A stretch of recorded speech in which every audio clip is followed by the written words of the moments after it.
I don't know if you're allowed, but this is your prize for coming on with me. Ooh, Yeah. appreciate it. Thank you. Yeah. Used to love these. Oh, still do. You know, 60s or your 20s, there's nothing like a Snickers.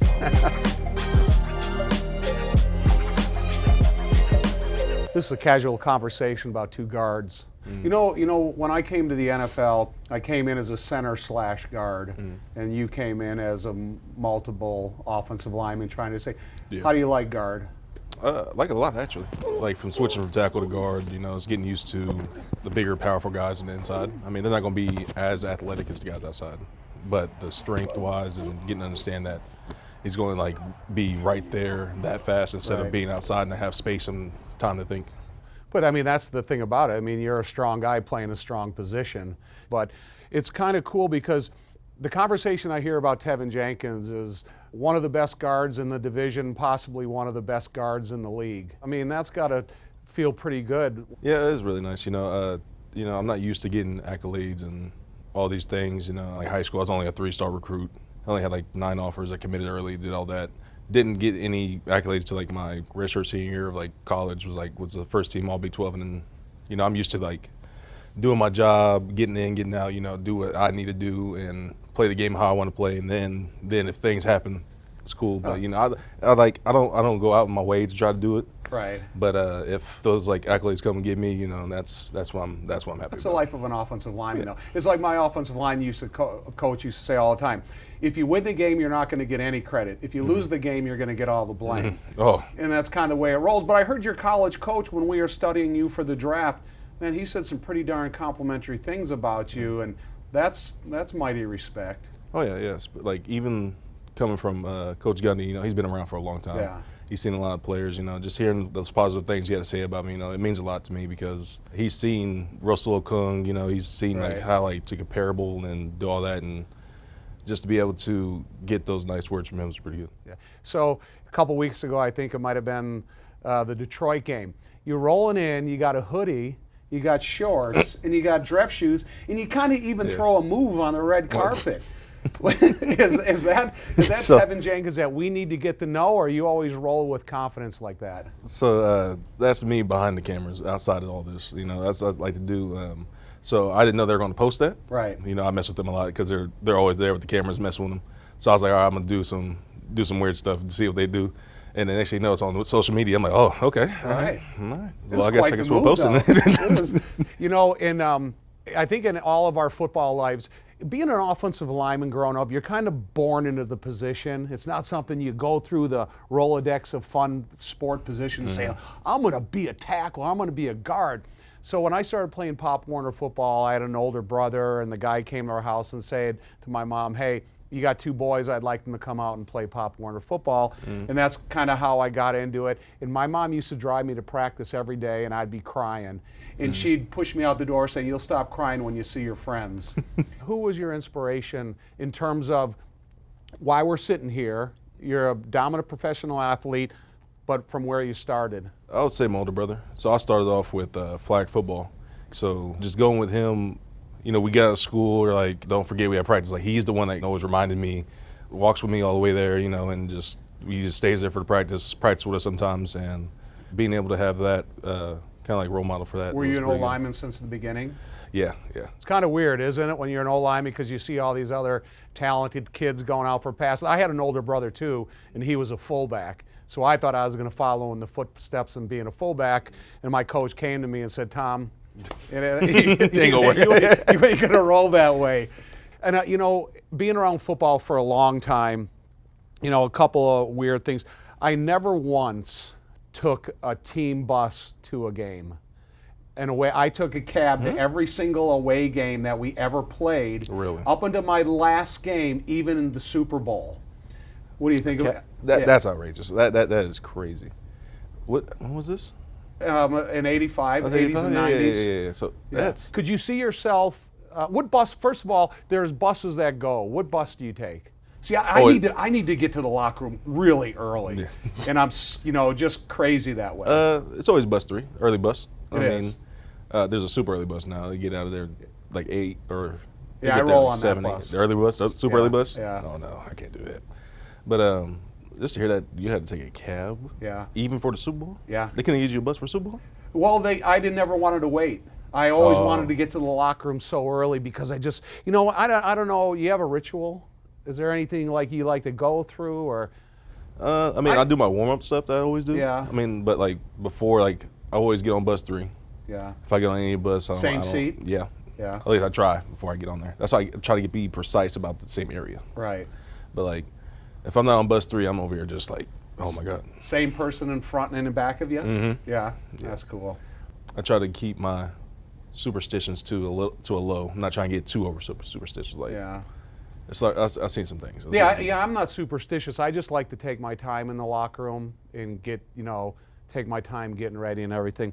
But I want to show you something because, you talk about, so this is me right here. And anybody can look at this. This is the team photo in '85. Now, getting ready, do you tuck your jersey in? No. Or no, so it's just like elastic waistband around your waist, right? Yeah. Okay, check this out. And so these jerseys right here, these are onesies. So we used to put them on, Tev, tuck them in, and button them right here. And you never got your jersey grabbed. You never got yanked by a defensive lineman. Now, I want to say I showed Justin Jones this, and he was going, man, I can't never not think about that. Oh my god. So, and you can go back, ask T-Med, head equipment manager, back in the day, you maybe you want to give that a try. Oh no. No. I can't. I'll start chafing. Yeah. Oh no. The But onesie. I tell you what. The button up underneath. 5 buttons right underneath there, like just a onesie attached to us, huh? Oh no. I gotta stay with our jerseys. Yeah, Tev. I mean, Yeah, so that's what I'm saying. Here we are from 2 different eras. We played the same position. The differences between I kind of gravitate towards watching you and the inside teammates the most. But then when you kind of bring up some of this old school stuff. Oh, you know. I mean, I never. This is my first time I ever heard of a onesie football Really? uniform. I'm mind blown by this. Right. I'm not trying to knock you. I'm not trying to knock what's going on. I'm not trying to knock what's going on. I'm just saying, I'm like. Yeah, it was the same thing. You put on the 2-way carpet tape on your shoulder pads. You turn your jersey inside out. You fold it over your pad. But all right, we did that ourselves. You guys come in, it's all done for you. Yeah. So that's the way you roll in this modern day NFL. There we had one equipment manager and one assistant. And so we had one head guy and Tony was the assistant, and then Tony moved up the ladder. Now you see a bunch of those kids rolling in there. Yeah, it's like there are like 12 people deep in there. Yeah. And then how about this? Then after we go through warm-ups, right, we'd all go in the shower and cover our head with a towel and spray ourselves down with silicone. For what? So you couldn't grab Oh. they couldn't grab you at all.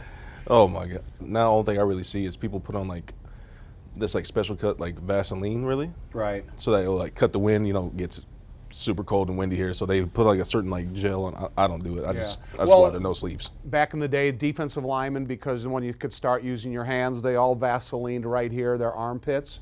Oh. And so if you go and you grab them the rest just- of the game, you got Vaseline on your hands. And, from playing the Green Bay Packers once, Jay Hilgenberg snapped the ball, when grabbed on, boom, his hands were so slippery, next snap he fumbled. Oh wow! Yeah. So That's smart. And yeah. I mean, I see why they do this now. Yeah, okay. That's Yeah. I'll never. Oh my god. Yeah, you put a lot of ideas in my head. I'm not gonna do them. Yeah. How old are you right now? 25. Oh, you lucky dog. What? Well, I'm 62. Oh, I'm an old man. I'm a hack. Well, the world of video games. I've never played a video game. Never played a video game. Never played a video game. No Nintendo, Atari. No, never had it. Never got into it. You play video games? A lot. You do? A lot. Mm-hmm. Is there any kind? Is there anything that you gravitate towards that holds your interest? Mostly what I do right now is called Rocket League. It's like a soccer with cars, like a car based game that you can fly around, like play soccer with it basically. Right. So it's a really competitive game, and it makes me have to focus, Right. think and all that, predict and angles and all that. So it gets my attention a lot because it's just how fun it is, really. Yeah, I'm not against it. It just, growing up in a different era, they weren't around us a lot. How about this one? I've never used an ATM card. What do you think about that? You roll with an ATM? Well, I mean, I get my debit card, go to an ATM. Does Right. that count? I never had a I'm about to debit say, card. what? Yeah. You still don't? Oh my. What do you do? I, go and get some, money out of the bank and then just roll with that until I need some more. Listen, dude, there's a lot of weird things that I do, and I always like to meet the modern day guys just to see. There's no. No. I can't. So I can't have cash on me. Yep. I don't like it. I just don't like it. I feel like it'll fall in my pocket, lose, blow in the wind, like that. So everywhere I go, I need to have Apple Pay now. Put my phone to it, through the reader or something.